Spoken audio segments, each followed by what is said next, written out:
Players have joined your Minecraft Java server and are being a little annoying or inappropriate in chat, but not enough to ban them. I'm Shantek, and today I'll show you how to permanently or temporarily mute players on your Minecraft server using the EssentialsX plugin.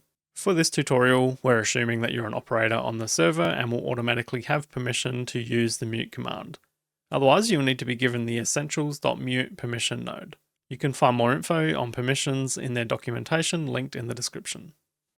Muting a player is nice and easy. Type /mute, the player name, the duration of the mute.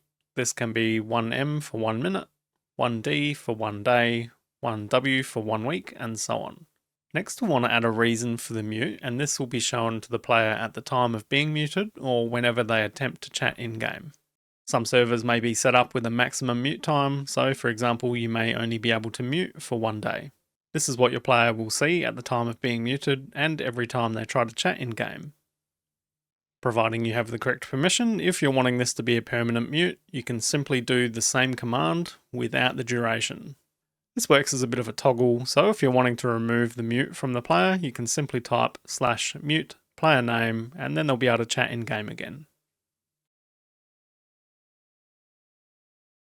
Hope you found this video useful. If there's other short little guides like this that you want to see for Minecraft, let me know in the comments.